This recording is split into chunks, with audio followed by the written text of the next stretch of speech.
Hi, and welcome back to the Bonus Features podcast with Rhys and Ted. I'm Rhys. And I'm Ted. And this week, we're mostly going to be focusing on the movies we've watched recently, because it's been a while since me and Ted have sat down and actually spoken, with me being on holiday. We're going to structure this by starting with the recent movie news and then getting into movies we've watched recently. So there won't actually be a specific feature this week. So, with recent news, Ted, what have you heard on the Oscars? Well, I didn't watch them. My knowledge of the Oscars just comes from Instagram posts from random, film-related Instagram pages that post the winners. So I know Jessie Buckley won Best Actress. I'm very happy about that. I'm a big Hamnet fan. That should come as no surprise. I've talked about it extensively. You have. I think it's pretty cool that Michael B. Jordan got Best Actor. I think he's a very good actor. He's been in a lot of roles that aren't really what I would call your Oscar baity type performances, but I think Sinners definitely is sort of more catered towards getting those awards. I know there was the first ever Oscar for, I think it was casting. Casting, yeah. That's exciting. I'm very big on getting recognition for other parts of a film production. Although, you got to make sure they're not corrupt, because... Oh, not corrupt, that's probably a wrong word. But I know with Best Animated Feature, that only started in 2003. Just before the first Toy Story and the Lion King and stuff. And they're not even required to watch the films. Oh, that's not where I thought it was. A lot of the people that have rated stuff, like the Oscars judges, have actually said, "Oh, I voted this one because my kid liked it," rather than actually meriting it as an animated feature. So I'm pretty sure K-pop Demon Hunters won. Yeah, they did. But then if you look at all the animated films that have come out and the sort of the detail and the care that's gone into them, even though I haven't seen the Jujutsu Kaisen film or the Demon Slayer one, I can guarantee you the animation of all of those will be absolutely crazy. Yeah, no, that's fair. I mean, I wasn't a massive K-pop Demon Hunter fan, but I guarantee you it's won because 99% of the Oscars judges will have children that are big K-pop Demon Hunters fans. They're like, oh yeah, I know that one. Let me take that. I can't argue with that. There's a couple of things I wanted to talk about the Oscars. We'll just start with the main three, because you've mentioned Best Actor and Best Actress. Best Picture going to one battle after another. Any surprise there? Or? No, it shouldn't have got it, but it's the most obvious one. Agreed. I again can't argue with that. There's been a bit of talk on the Best Actor. Do you think Michael B. Jordan has won it through what do you call it? What happened at the BAFTAs? Through his own achievement, or do you think it's a combination of what happened at the BAFTAs and Timothée Chalamet's ballet and opera comments that has resulted in Jordan getting it? I don't think one fairly young guy making a comment about ballet and such is going to affect Oscars judges. Just as I don't think what happened at the BAFTAs is necessarily going to affect significantly who wins Best Actor and stuff. Because at the end of the day, if you say that just shows how corrupt the award ceremony is, that it's way more political rather than meriting a performance, an acting performance for the acting performance itself. Well, you say this, but there's a case, and you might have to correct my year on this, where Eddie Murphy was supposedly up for Best Actor, and a couple weeks before the voting closed, I think Norbit came out, and he had been winning all the awards and things until Norbit came out, and suddenly everyone went, and he ended up missing out on Best Actor. I mean, yeah, I don't know. You could just call it coincidence or 'Cause maybe. there was- I mean, I think the Oscars are corrupt anyway. Well, so, yeah. So I'm, I don't really want to back that up. But There was go talk against that your point there. Jessie Buckley might have done the same thing with The Bride coming out, whether or not that would affect her chances of getting the Oscar. Now, in hindsight, I think her acting was, no disrespect to anybody else in the category, probably just slightly above the rest of them in that category. She was by far the best. Like, she was the obvious winner. If I was a betting man, I would have put all of my bank account on Jessie Buckley to win. Let's hope you don't become a betting man, because it sounds like you're quite extreme in your Well, I'll be bets. a rich man, so... I don't know what your odds would have been on that. Sure. The ad break during the K-pop Demon Hunter speech. Do you see anything on that? I They did not cut to know. adverts apparently multiple times during the K-pop Demon Hunters speech, like their winning speech. That seems to have created some upset with fans. Yeah, I guess it's just a lack of respect for the animated feature category again. So I'm a big against defending those guys. Indeed. And what do we think of Sean Penn once again not turning up to the award show? I'm fine with that. If I was a big famous actor, I wouldn't go. So Well, it appears he doesn't really care for the award shows or the awards in general, but he reportedly handed one of his Oscars Zelensky. to Zelensky to melt down for bullets, and he was actually reportedly in Kiev during the Oscar ceremony. Yeah, no, I've seen like videos of him talking to Zelensky there. I think it's better. What? So you're saying you have a night where all these rich knobheads are just going to be like, oh my God, you're so good. No, oh my God, you're so good. Well, there's so many problems happening everywhere. It just seems a little bit insensitive.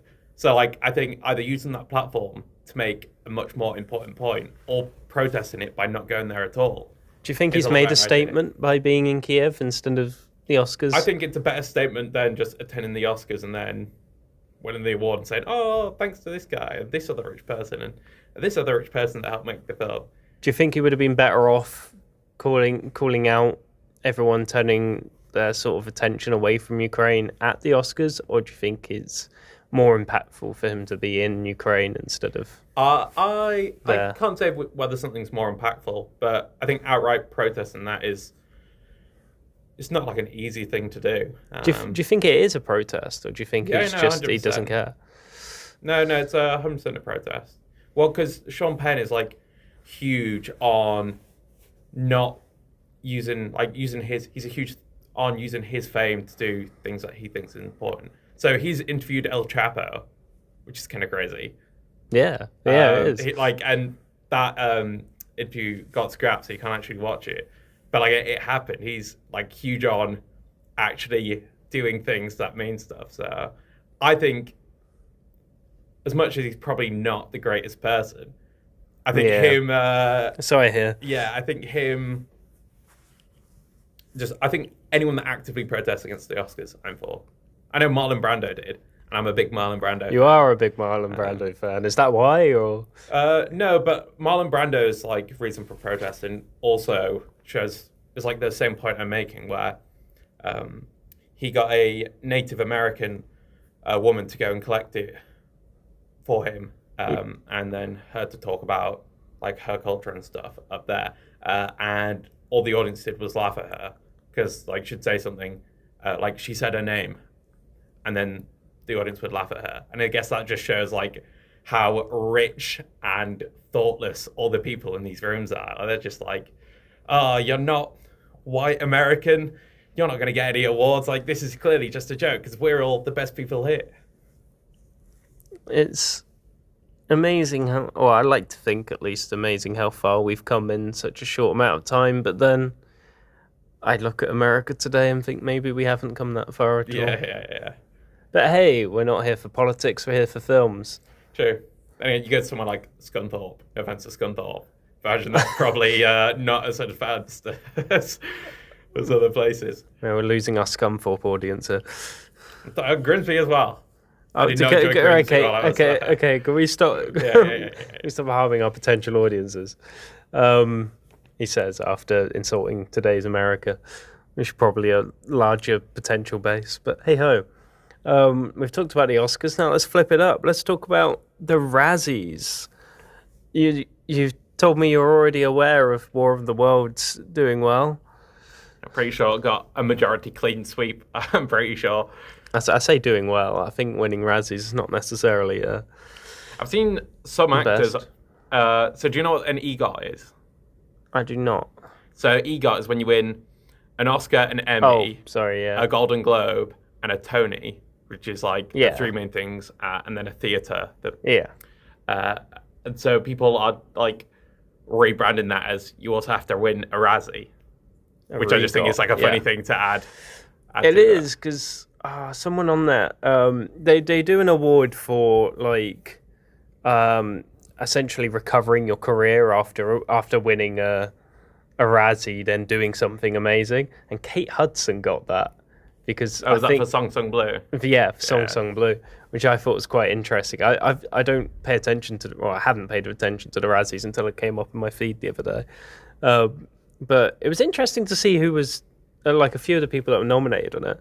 So War of the Worlds, as you say, cleaned up. It got Worst Picture, and Ice Cube got Worst Actor for it. Not surprised. Pretty sure Rebel Wilson got Worst Actress. Yeah, that's about to say. Yeah, Rebel Wilson, Worst Actress for Bride Hard, which I'd never heard of, but is it like a Die Hard like Probably. spin-off? Probably, who knows. But I noted that Jared Leto's performance in Tron was up for Worst Actor. I haven't Was seen it that the new Tron, bad? to be fair. I don't think it was that bad. Then again, people are hating on Jared Leto Yeah. for no reason. Like, yeah, he's done some bad roles, but they're not awful. I've seen far worse acting performances. I think it was fine in People say he's Suicide like, oh, Squad. never been anything good. But then don't say like Dallas Buyers Club or Requiem for a Dream, which are both incredible performances from him. Fair. I mean, I've not seen either. I think people but fair. just want to go along with like the hype train when everyone's saying like, oh, Jared Leto isn't good. Then they'll just say, oh yeah, no, he's terrible, just because he's had like a couple bad roles. Like Blade Runner 2049, I think he does a very good job in that. And I think his like Joker performance isn't awful as well. Yeah, I think he's fine. He's decent in Fight Club, and it's not like a main role. Yeah, I'll give you that. There's some other movies you might, I don't know if you've seen any of them, that got a few nominations. Hurry Up Tomorrow, which was that weekend movie to coincide with his album, which was I've not heard of that, but it's just awful. I just know all of the weekends like film ventures have not been good. I know his TV show with Johnny Depp's daughter, Lily Rose Depp, that got cancelled. That sounds terrible. After like 3 episodes or something. So Hurry Up Tomorrow, I think it might have got my worst movie of last year. So I'd have been very up for that winning some awards here, but I didn't see War of the Worlds. Maybe for the best. Star Trek Section 31. Have you heard of that? I have not. I hadn't, but it was nominated in 5 categories, which is pretty good for something I'd never heard of before. I'm not surprised that something where there's like 5 billion Star Trek shows that they're just running out of decent things to do. Well, Michelle Yeoh was up for Worst Actress from it. I didn't know she was in those kinds of roles. Maybe she just needs the dough. Maybe. And Snow White, of course, was there, which I know. Worst. There's a category that's worst combo, which Snow White won for all 7 dwarfs. Yeah, no, I saw that. Which I just found funny. Robert De Niro was in that category for Alto Nights, which I didn't see, but I didn't hear terrible things on it. So I've never heard of that. It came out in April, I want to say. He plays multiple characters in it. I'm just surprised he's still acting. That man he's getting up there in age. I'm going to say, usually when an actor plays multiple roles, it's not very good, but then Sinners has proven that to not be always the case. Richard Ayoade's got a good film called, I think it's called The Double, where Jesse Eisenberg plays the same character, 2 different people. Richard Ayoade's got a bigger film career than I thought he did. Jake Gyllenhaal plays 2 people in The Enemy, which is a Denis Villeneuve film. Okay. I think it can be done pretty. I just think of things like Norbit or like. Yeah. I think when you get to like mainly probably comedy, like Jack and Jill. How? I'm sorry. How have I mentioned Norbit twice now? That's not good. Yeah, I think comedy may be less good, but I think it can be done very, very well. Another example, Annihilation, the Alexander Garland film Okay. with Natalie Portman and Oscar Isaac. That is a very, very, very good film. Because I think playing two of the same characters works very much in like a psychological horror sort of scenario. Because I think the fear of losing your identity is a very, very like prominent that like it's I would fear that, like if you see an exact version of yourself, I would argue that's a very, very scary thing. So that's why I think when you put it more in like a horror context, it actually works quite well. And do you think it works in Mickey 17? I haven't seen it. But then again, you need to that watch also uses comedy a lot more. Yeah. So when you take away like when you make the direct clone like of yourself or like the mirror image of yourself friendly and approachable in like appearance, like their presence, they may not be good themselves, but like when they're not like a silent threat to you, then that's like where I separate the line. Because like in the double, his double is sinister and is like conniving and trying to take his life, and then that's like a threat. So I think when you like draw that line, that's when it actually gets very scary. Fair enough. So that's the Razzies. That's what we were talking about, wasn't it? Yeah, so that's the Razzies. What other news? There's been some big trailers. There has. Should we start? I know the two I've seen is Start with the new Dune. Dune film, Yes. as well as Spider-Man. Dune looks interesting. I think it's going to be way more political because then you see how Paul Atreides is going to interact with the Emperor, who is essentially like the king of this sort of universe. I'm excited for Doomsday releasing alongside Avengers Doomsday. For some reason. I'm just going to forget you said that. I'm not going to call it Doomsday. I'm calling it Doomsday. I'm definitely more excited to watch Dune than any Marvel production. See, I'm the other way. I'm very hyped for Doomsday because it's bringing more and more together. Fair enough. I think the other big trailer I've seen is Spider-Man. Yeah, bringing back into Marvel again. I really enjoyed it. I'm intrigued by what it's bringing in from what I could see in the trailer. I mean, it confirms Bruce Banner being featured in the movie. Scorpions. It seems like MJ is going to have a part to play of some description.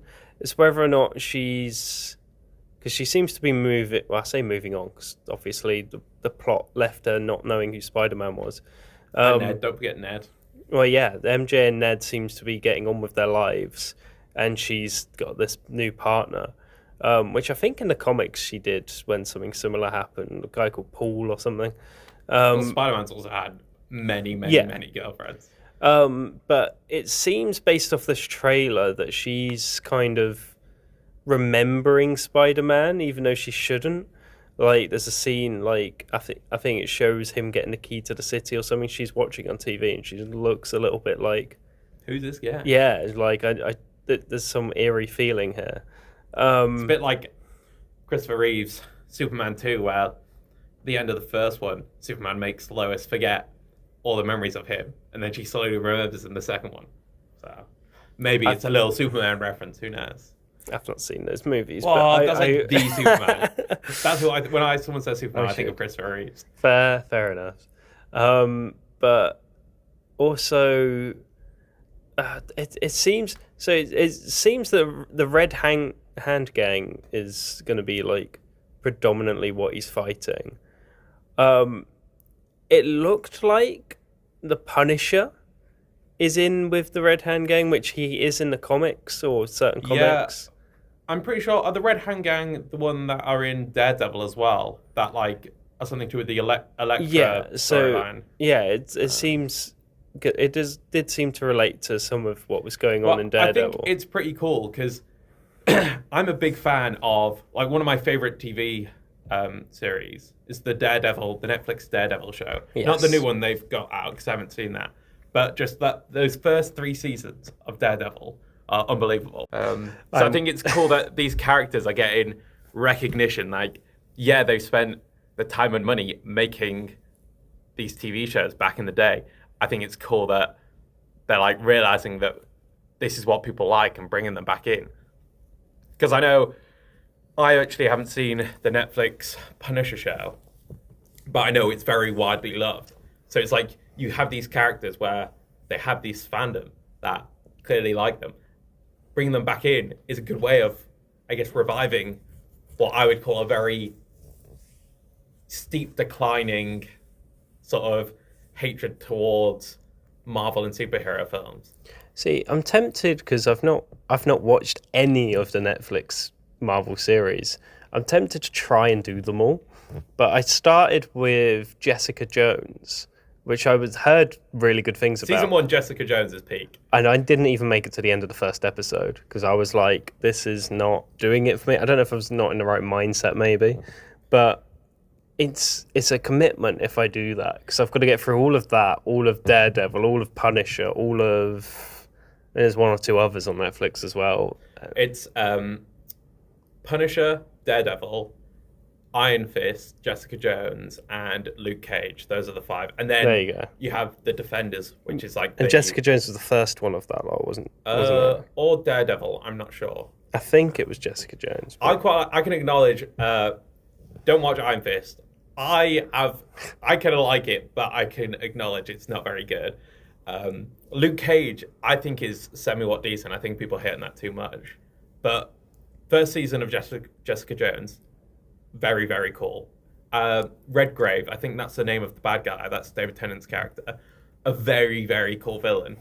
And then Daredevil, I think the guy that plays Kingpin, I forgot his name, but he's a very well-known actor. He does an absolutely incredible job, as well as Charlie Cox being an amazing Daredevil. I just think it's like the peakest show I've ever seen. Better than the guy from Green Mile in Daredevil playing Kingpin. Yeah. That I find that comical, honestly. So that's Spider-Man and June. Getting carried away on Spider-Man, I guess. So have you not seen the trailer for Disclosure Day? I mean, I watched it today, but I don't care about it, if I'm being No. honest. So I think I'm it's very intrigued by unoriginal. it.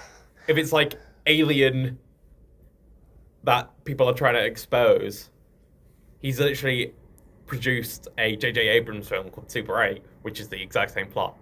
So So you don't think it's going to be that interesting? I just think it's a bit lazy, a bit unoriginal. He's obviously a very good director and can do stuff, but don't do this as if it's like an original idea. It's just like a more complex version of E.T. It's like E.T. if he wasn't friendly. So sometimes they just want to coast and get some money. That's all they're doing. That's Hollywood for you. Nice. Don't force it, man. We also found out that Jean-Claude Van Damme's Bloodsport is getting a remake.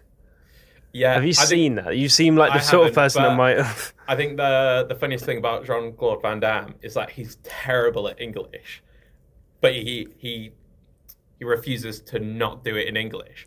So in all these films, he's speaking, and it just sounds like he doesn't even know what he's saying. That's the funny thing about Jean-Claude Van Damme films. Well, yes, Bloodsport is getting a remake. Whether or not with that, you know familiar. what Bloodsport is? Bloodsport is the split nut punch. That's where it comes from. Jean-Claude Nice. Van Damme does the split while punching someone in the nuts. That is cinema right there. And someone is going to be doing that again. Yeah. I don't think they'll get in a role like that. I think that probably just wraps up our movie news. I can't think of anything else. No. So we can get on to talking about what we've watched recently. Yeah. What have you watched recently, Ted? I haven't seen too many, just any random films recently. The only things I have seen is what's come out in cinema. So I watched Mother's Pride. That was okay. It's a very British film. It's something I can imagine not a single person would get if you don't live in the UK. Because it just builds its whole story off of, pub culture. So obviously that's a very, uniquely British thing. I'm quite keen to watch it because it's got Martin Clunes in. I'm a big Martin Clunes fan. I don't get that. No? He's just a guy. Yeah. Why does everyone like it? Yeah, but he's just fun, isn't he? The most enjoyable thing about that film was when I realised part of it is set in Bath because they walk down a street and I'm like, I know that. I've been there. I was like, yo. Yeah, university. Yeah, exactly. But no, it's not. It's not great. It's okay. It's funny at times. It's bang every Yeah, 6 out of 10 kind of thing. Yeah. Maybe even a 5 or a 4. Ooh, you're saying it's an actively bad movie at this point, then? I'm not overwhelmed or underwhelmed. I'm just whelmed. It's you're whelmed. It's just a film.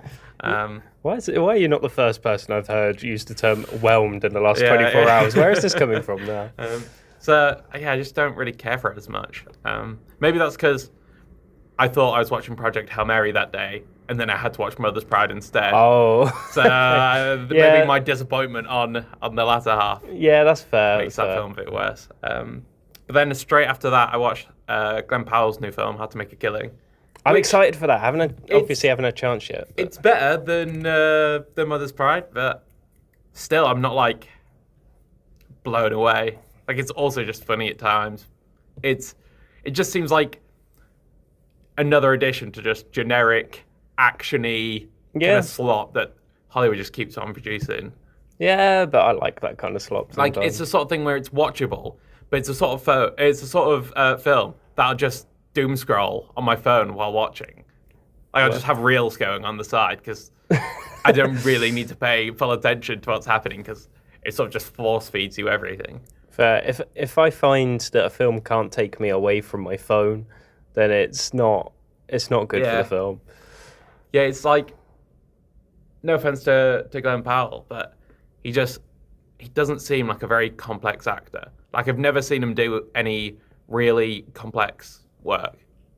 It always seems like a very base understanding of every character he does, and he doesn't go into it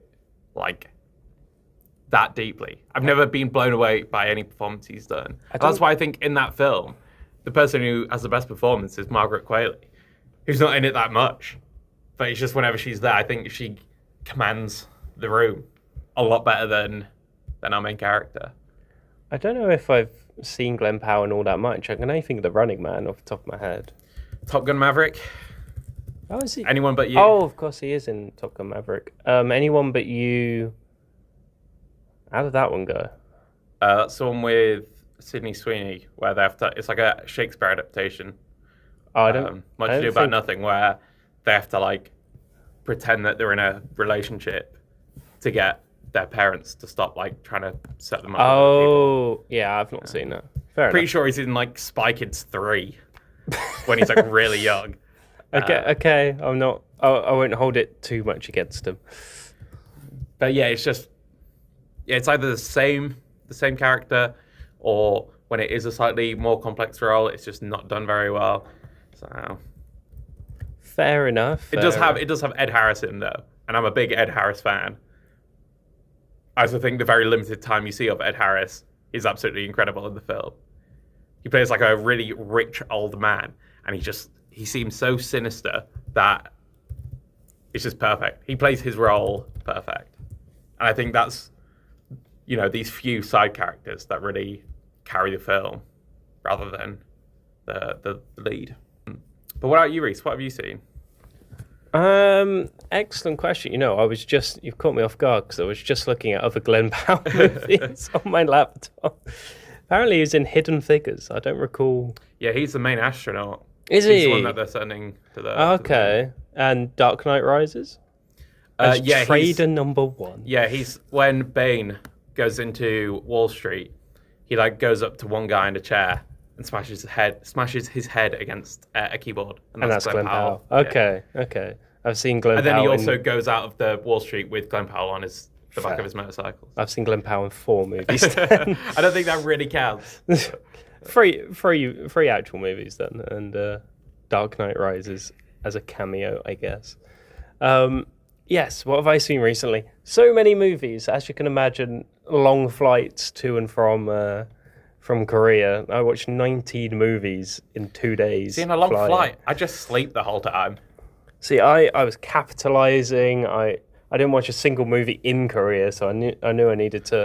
I'll read Bolt. maybe like an hour or two of a book, and then that makes me sleepy, and then I just sleep.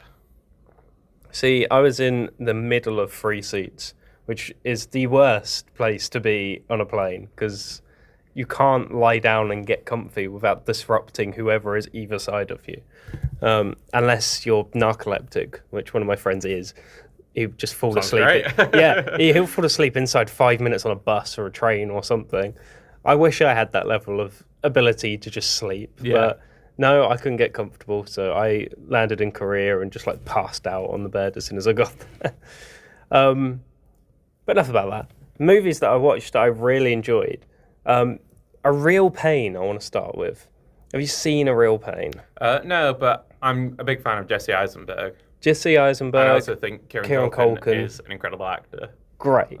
Jesse Eisenberg plays. So they're both brothers or cousins, I believe.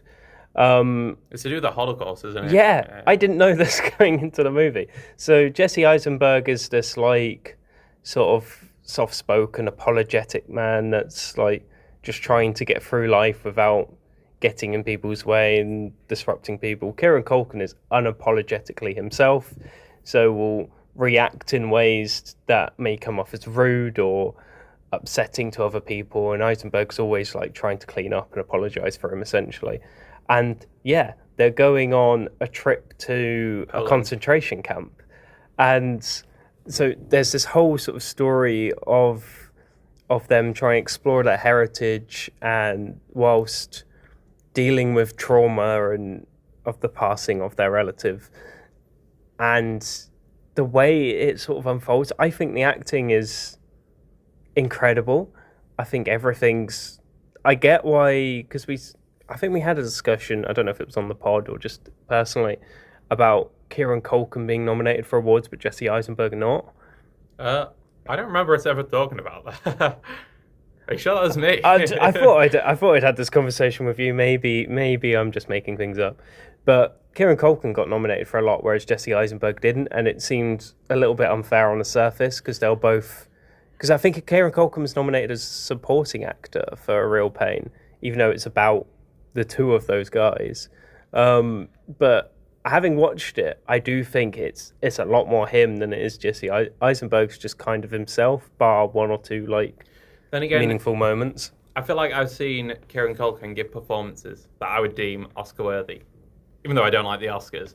But Jesse Eisenberg always seems like very just mainstream Hollywood performances, even in something like The Social Network. Like, it's a really good performance, but it's not like what I would consider like a great feat.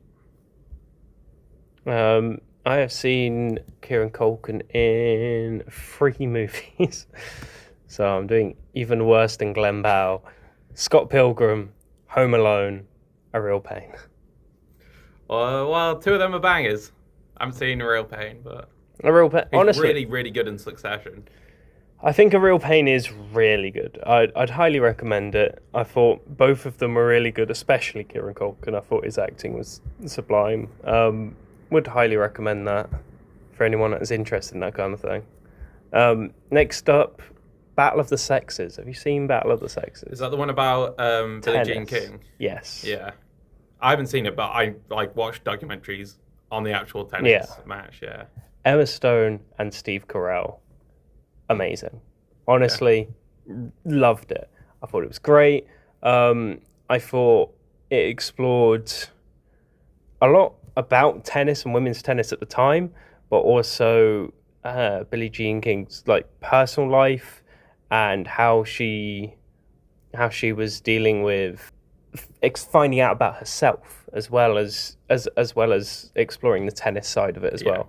I think it was really good, really well crafted, very entertaining, and I felt very satisfied getting to the end of that and thinking that was being a really good movie. Yeah, and Emma Stone is, I would consider a very good actress, so I'm not surprised. One of the best of our time, honestly. That's a big claim. It is a big claim, but I'll stand by it. I think, I mean, I know you don't like awards, but I'll keep going back to them because it's easy. Considering, like, being nominated for Begonia and her sort of performance in that, and say Poor Things, which is already a completely different realm, I'd say, to Begonia, and then La La Land, which is a completely different realm again. They're all completely different kind of characters she's portraying, and she's portraying them so well. I think, and Battle of the Sexes is nothing like any of those three characters, really. Yeah, no, there's certainly range there. She has incredible range and is incredibly good at what she does. So, big Emma Stone fan here, and I would highly recommend Battle of the Sexes. Yeah, I think I'll probably watch Wimbledon, the Paul Bettany tennis film, before I watch Battle of the Sexes. But I've not seen or heard of that. In fact, is that? It's I think it's like a 2010 film or something. Okay, I'm going to add that to my list. Do you know if it's streaming anywhere? I do not. I feel like if it was, I probably would have seen it. Like to think so. If you want a really good tennis film, though, Borg versus McEnroe is an incredible film. Do you know about them? So real tennis players. It's like a very famous rivalry. It's basically you follow these two guys who are considered like the best at the time. One of them's Swedish, one of them's American, and then you just follow them as they're both like trying to win. I can't remember what tournament it is, but it's very good. Shia LaBeouf plays McEnroe. Okay. I don't know who plays Borg, but it's very good. It's very, very good. It's sort of like a little bit artsy, and that's why I kind of like it. I actually have it on Blu-ray if you want to borrow it. But yeah, maybe. Wimbledon's 2004. 2004. Yeah, I know. So it's over Very 20 old, years. yeah. 20 years old. I've just found it, but you're right. It's not streaming anywhere. It's Kirsten Dunst, I'm pretty sure, as well, it's in it. Kirsten Dunst, correct? And Jon Favreau. Yeah, he does act a bit. James McAvoy. Hang on a minute. This movie. This got a cast. You might have just unlocked me to go watch movie. It's got Robert Lindsay in it as well. Just watch a bunch of tennis films. Yeah, honestly, I might. Tennis. See, I'm not that interested in tennis generally, but movies about people in sport I find quite interesting. I love a bit of tennis. Whenever I go on holiday with my brother, we always find a place to go play tennis. It's like I don't like or care for sort of wrestling, WWE or anything like that, but Iron Claw is one of my favourite movies. You should watch incredible. The Wrestler. The Wrestler. That is really, really good. That's like the Iron Claw if it was about WWE wrestling. Okay. 2008. It's got Mickey Rourke as the main character, who's like, what's the Dwayne Johnson one that came out recently? Smashing Machine. Yeah, it's sort of similar. You basically follow a sort of aging wrestler who's got some serious like health problems, and that's taken him away from the wrestling, and so he's fighting this like urge to be loved on this like performance stage, and like how that's affecting his health. It's so good. It's got Marissa Tomei, the new Aunt May in the Tom Holland Spider-Man. Okay. She's in it. It's very good. I would highly recommend. Yet another film to add to my long list, but Smashing Machine. I thought it was fine. I did feel a little bit let down by it. I don't know if it's just because I built in my head like it was going to be like Iron Claw, and it just didn't quite live to it. I thought The Rock's acting was fine. I didn't think it was especially different from just The Rock. Although the prosthetics were really good. Was it Emily Blunt? I think it's her in it as well. She definitely carries it. Yeah, her performance is incredible. Well, I think the issue with The Rock is that I fully believe that he completely relates to this guy and thinks he's this guy rather than trying to play the person. Yeah, no, I can see it. I feel like he's done this and been like, yeah, no, I'm perfect for this because like this is literally me. So Yeah. you know, But yeah, it's that's why it just seems too much like The Rock and not The Rock acting, maybe. I think it's more like I think he's too egotistical about playing the role, and he's like putting too much into it that it sort of ruins it. Yeah, I get that. 100%. I watched The Fundamentals of Caring as well recently. Have you seen that one? Yeah. I'm a big Paul Rudd fan, and the person that plays the kid in that is in one of my favorite films. So, which favorite movie? You ever seen Submarine? Oh, the Richard Ayoade one, is it? I haven't. It's a really good film. Selena Gomez is also in the Fundamentals of Caring. Yes, Fundamentals. Yeah, I think The Fundamentals of Caring really good. I thoroughly enjoyed that because it's quite simple, I think, as a concept, and I don't think it tries to overcomplicate anything. I think the acting's really good. The dynamic between Paul Rudd and I'm sorry, I don't know the actor's name that was playing the main kid. Know the actor's name. I think their dynamic was fantastic. The way like the kid would take the mick and sort of cause some issues, and the way he'd react, and even right to the end, he was still pulling the same stuff, and it was still just as funny, and it felt real. Like when a relationship feels real, that's when I think the film has got things right, and it's really good. Yeah. I think it is good. It's been a very long time since I've watched it, but I have watched it multiple times. Yeah, and I've watched it multiple times for a reason. Exactly, and I think the romance is pretty sweet. So, big up Selena Gomez. Yeah, incredible. Can't always say that about our movies, but in this case, I think there's like a certain appeal to road movies where you enjoy watching these people go on these long car journeys because you sort of compare that to when you go on long car journeys and you associate their journey with journeys that you've had, and that sort of dynamic feels relatable because you can understand a bit since you have been on those journeys yourself. Agreed. You know what's bad? I was trying to think of another example of a road trip movie, and the first thing that came to my head was The Mitchells versus the Machines. Oh, okay. It was like, okay, some nice animated kids movie that's not at all falling into the same category as this. But if you want a good road movie, you should see Thelma and Louise. Thelma and Louise. That's a very good road movie. To be fair, I've heard that.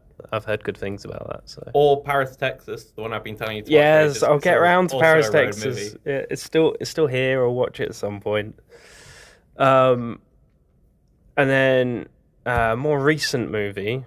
I say that as if A Real Pain wasn't that recent. It's actually more recent than this movie. The Devil All the Time. Have you seen that movie? The Devil of All Time. No, The Devil All the Time. I have not. Movie with Tom Holland and Robert Pattinson. Yeah, I swear, is that not called like The Devil of All Time? I mean, I'm pretty sure he's just the devil all the time. I haven't seen it anyway. Well, I watched like 10 minutes of it and turned it off. No, did you not enjoy it? I watched 10 minutes of it when it released, which is a very long time ago, I'm pretty sure. It's the devil all the time, I verified. Fair enough. My bad. That's probably so unmemorable to me that that's why. You need to watch it properly. I just know Robert Pattinson does a decent job with his accent, which I'm not surprised with. Honestly, the different voices he's done in different films over there. The accents, I think, across the board.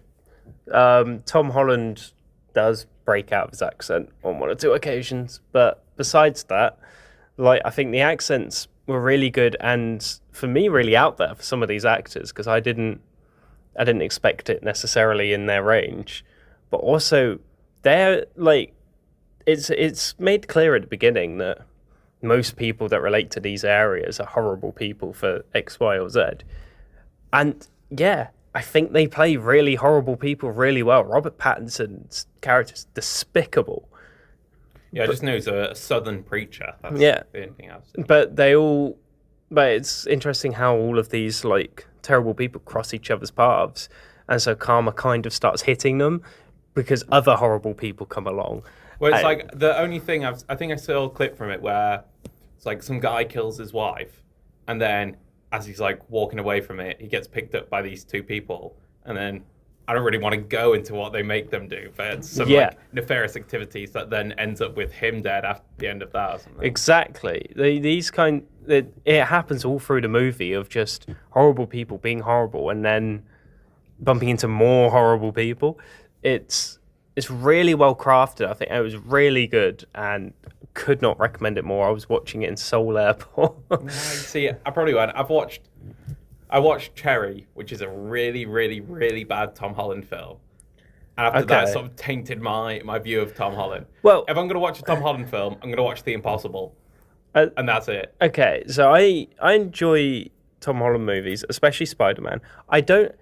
This is the thing. I came into this movie thinking that Tom Holland didn't have range. That was my thought of it, because I've only ever seen him as Spider-Man or in... I mean, Uncharted, I don't think he was all that much different. And... Oh, the animated animal movie, Dolittle, in that voice acting. And I didn't think he was different. This, I felt he was different. I felt this was demonstrating his range. And Robert Pattinson was incredible in his role. Like I say, horrible person, but incredible in that role. I believed how horrible and despicable this person was. And the final other movie that I wanted to shout out that I really enjoyed was The Whale. Have you seen The Whale? Yeah, I like The Whale, but when I watched it, I gave it a 5, but I think I wouldn't give it a 5 anymore. I noted that it wasn't available in this country when I was streaming it, but it was available in Korea on Netflix. That's my favorite thing about streaming services.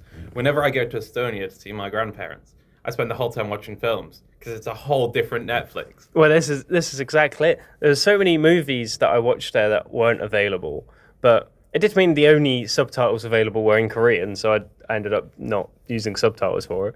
But I thought it was really good. And it's the first, I think it's the first movie that I've seen Sadie sink in. Yeah. Because I've only seen her in Stranger Things, and I thought she did well. I don't think it's like She's in an the out there Taylor character. Swift All Too Well 10-minute music video. That's doesn't like a count. Movie.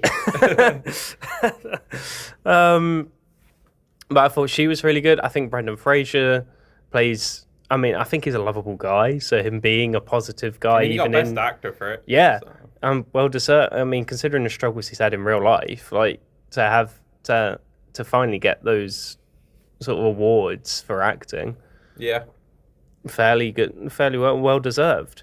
I thought in this, absolutely incredible, and all the supporting characters really did a job. So I would highly recommend The Whale to anybody who wants to see a movie about a really obese man being sad and depressed, being coming towards the end of his life, man. And dealing with his emotions as he sort of slumps on his sofa. Another thing that I don't know if I've mentioned it before. One of my biggest hates in life, but especially in film, is people eating. Really it makes me feel sick seeing people eat, chewing with their mouth open, pouring crap. That there is a scene like that in here, but it felt so right and in its place that even though it made me feel a bit sick, I don't hold it against the movie. I thought it was, again, I just felt it was a well-crafted movie. I don't know, I like Dan Aronofsky. I think he's a very good director. But my issue with the film is that you have this fat man, and then he'll do something and regret it, and then the classic fat man music will play, the bom bom bom bom bom bom bom, and then he's just stuffing his face, and it's just so dramatic, and then he'll be there the next day, and then something else will happen, and it'll just be the same music, he's gonna stuff his face, he's gonna put a whole pint of ice cream between two pizza. It's just the same thing. But this is it, he's clearly got an eating disorder, and the way they explore that, I think it is actually done quite well. I just think it's basic. It's just fat man is sad, fat man eats, fat man gets sad again, fat man eats. But that's what it's like, though. That's it being honest. If they change it up, then it's not. The script writing isn't great. I think Brendan Fraser delivers a powerful performance, but I think just they slot that in a not in a random place. They just slot that at key moments, and then you sort of have big gaps where it's just the same thing happening again and again. It's just like, oh, I'm fat and I feel really bad and I need to make things better with my daughter. And then he tries to, and then it doesn't go well. And then he eats. And then he feels the same thing, and then he tries to make it better with his daughter. Yeah. Then it doesn't go well. Then he eats. I don't know, it's just... As I say, I think it was well crafted, and I think his acting is incredible. I think Sadie's acting was really good.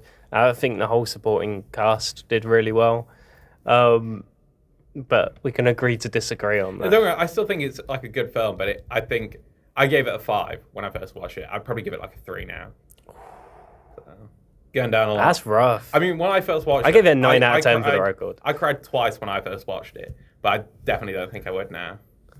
Sorry, you cried twice at this movie and now you think it's terrible. Well, it's because I've like analysed it more. I've had a long time to sit and think about it. I've reflected. I think it was well crafted, personally. And you still only gave it a 5 out of 10 originally when you... No, like 5 out of 5, 10 out of 10. Oh, so sorry. I give it like a 6 out of 10 now. Right, that makes more sense. Yeah. Okay, fair enough. I forget you use letterboxd ratings in your head. I still stick to the out of 10. Nah, shout out Letterboxd. That's what I do. I think it should be an out of 10 system, and I think we should also have 0.5s. Because the amount of movies that have to slot into 7 when there's clearly a 7 and a 7.5 I difference. think 10 is too big of a scale. Because, like, if I said our film is a 6.5 or a 7, I don't think I could confidently tell you, like, the difference between a 6.5 See, and a 7. I think once you've watched enough movies, which I know you've watched way more movies than I have, you should have more distinct but I don't think barriers there's, between like, them. If you have a different, like, set of demands and characteristics for every 0.5%, I think then you get a bit too... No, I think there's a large difference between a 7 and a 7.5. Like, this is where I get movies quite often where I think it's definitely not good enough to be an 8 out of 10, but I think there's a considerable amount better than these other 7 out of 10s I'm putting it with. Like, that's that distinction I get where I feel more for this movie than I do my typical 7 out of 10, but I definitely don't think it's an 8 out of 10. Yeah, I guess agreed to disagree. Yeah, I guess. I've got 2 movies that I didn't like. It's like when people are like, I give this a 88.3 out of 100. Oh, yeah, I'm not going that far. Yeah. Like, there's a difference between wanting a scale out of 20, essentially, and a scale out of 1,000. Like, when, like, Dave Portnoy does his pizza reviews, and he's like, oh, yeah, I'm going to give this an 8.3, or like a 9.2, or like a 7.4. It's like, mate, you could not tell me the difference between a 7.4 and a 7.5. Yeah, there's or not a 7.5 and a 100 7.6. scales. So the only time when you could get to 100 scales is if you've already reviewed like 10,000 things and you have to break down these individual things. But when you're on like your 9th pizza and you're giving it an 8.3, like, that's not... Yeah, I guess. I just argue, like, there's no way, even with the best pilot in the world, you could tell the distinct difference between like a 4.3 and a 4.2. Yeah, at that point, it's just a mediocre pizza. Well, yeah, I agree. I agree with you on that one. So, I've watched 2 movies that I gave a 2.5 in Letterboxd, or a 5 out of 10 or less. For those of you less on Letterboxd ratings, I'll start with the one that I had less to say about, and that's Past Lives. You didn't like it? I thought it was... I haven't seen it, but... I just thought it was not... I didn't think it was original, and I also didn't think it was interesting. Did you watch it because you were going to Korea? I watched it because it was available on Korean Netflix. I'm not surprised it's available on Korean Netflix. But I had heard really good things. It reviewed rather well. It was up for award nominations, so I gave it a go. I just thought it was not that interesting. Childhood... I'm not going to say sweethearts, but childhood good friends, I guess, get split when she moves to America with her family. they reunite years and years down the line. They've both had their own sort of things in that Yeah, no, time. I've written something at university about past lives, even though I haven't seen it. Yeah, So like, yeah, oh, amazing. But and then they reunite and they start talking and all the rest of it. I just don't think it's that interesting. I think not only has it probably been done many times before, this whole reuniting later in life thing, but I just think that they've not been very interesting or very unique in the way they've done it. They've just gone, we're going to say they're apart and then they reunite, and that's interesting enough to get us awards. I just don't think any of it's interesting. I think it shows like deep complexity about relationships. I haven't seen it, but I'm pretty sure I've read that they don't get together because it's something to do with like jobs and career and stuff like that. So I guess in that sense, I think it shows like the complexity of modern day life. All I'm going to say is that it's things hardly are- the Notebook. I think the Notebook's the whole like splitting away and then re-encountering each other later. Yeah, but that felt more emotionally that's driven. more like, but like Notebook is more. There's more than one relationship interest, and that's because of the war, and that's a little bit more basic. Otherwise, I'd argue you can go very deeply into like the politics of Korea and how there's a very big like American imperialist influence in Korean culture because of when they're occupied by America, and so then that sort of capitalist mindset of work, work, work, get to the top, and how that's influenced even stuff like relationships and something like deep personal relations, how that's influenced by the culture they're in. I get it, but they've not done it very interestingly. And this is the difference between you and I. Fair enough. Now, see, you might think I'm crazy for this next one. I gave a 3 out of 10 or a 1.5 out of 5 to Blue Moon. I haven't seen Blue Moon. I don't really know a lot about it, if I'm being honest. Oscar nominated. Ethan Hawke was up for Best Actor. Now, if I thought Past Lives was boring, Blue Moon is astronomically more boring. Well, I don't even know, what is the premise of Blue Moon? So, Ethan Hawke plays this, like, writer, I guess, or like this sort of show producer. And he's worked with this other guy for like 16 years or whatever. And this other guy now goes off with someone else and writes the best thing in his career. And it's massive for it. And Ethan Hawke is essentially jealous of that. But he's also built up this sort of mindset that he's still hip, I guess, young and hip. And that he is convinced, or he's at least trying to convince other people, that he's going to sleep with a relatively young model later that day. And that is essentially all that is happening. He's reacting a bit jealously to the other guy, but still wanting to work with him, but still telling everyone he's going to have a party at his. But depending on who he's talking to, he's either playing it up or playing it down. And he gets to this point where he's with this model talking, and she clearly isn't interested in that kind of thing with him, but he's convinced that she is interested in that kind of thing with him. It's just not, again, nothing happens. It's not that interesting. The whole thing takes place essentially in one building. Yeah. I mean, if you want, that sounds very similar to, do you remember Joachim Trier? The guy, the director of Sentimental Value? I didn't know his name. I'm not gonna lie, but I have watched Sentimental Value. And I think in a past episode I was telling you about the Oslo trilogy, which is yes, you did. And one of the films is Reprise, which is about two friends who are both authors. They're both writers, and one of them writes something that takes off massively and becomes super successful, and the other one doesn't. So that sounds very similar. So maybe if you want something a bit like that, you should go check out Reprise. Fair. Which I would highly recommend. It's a very good film. Well, that wraps up what I've watched recently. Is there anything else you want to talk about in recent watches? Guess maybe shout out Rocky, my favorite film. Have you watched it again recently? Watched it again recently. It's as good as always. And Breaking Bad. I've been watching Breaking Bad. Okay. So, which is very good. I think when I watched it, I was probably like 13 or 14. Didn't really understand a lot of the complexity of the characters.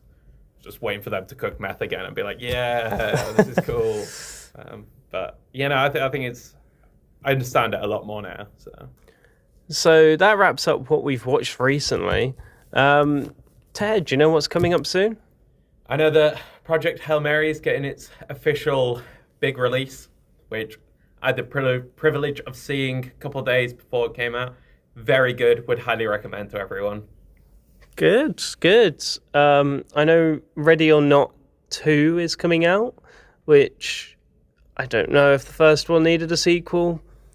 I guess we'll find out how necessary it is this weekend.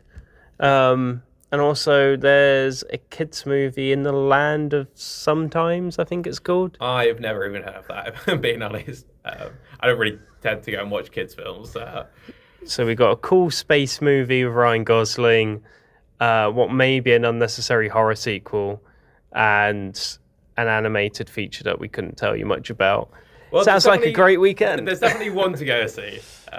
Yes, Ryan Gosling, you could be one of our goats at the moment. Well, I'll just say, Project Hail Mary takes a lot of inspo from Rocky, which is why we rewatched Rocky recently. So, if you want a bit of homework, go watch Rocky before you watch Project Hail Mary. That's it. We're setting our listeners homework now. You set me enough homework with the amount of movies you mentioned. The greatest film ever, i.e. Rocky, and then you get to see a really good film, Project Hail Mary. You mean the greatest film ever, Hot Fuzz? That will remain the greatest movie. Does it have a slightly illiterate Italian man who's a big old softie for his significant other going into a big old fight? I don't think so. No. I mean, I think it has all of those elements split across a few different actors in it, though. Yeah, see, Rocky's so good, you only need one guy to do that. So. But I think that has been our podcast this week. Next week, we'll be back hopefully talking Marvel movies. And potentially even with a change of scenery. That's the hope. Maybe even a special guest. Maybe. Could go crazy. Who knows? Who knows? Tune in next week and you'll find out. Indeed. But this week, that's been me. So that's Rhys. That's Ted. And we've been the Bonus Features Podcast. Have an excellent week. We'll see you next week. Bye.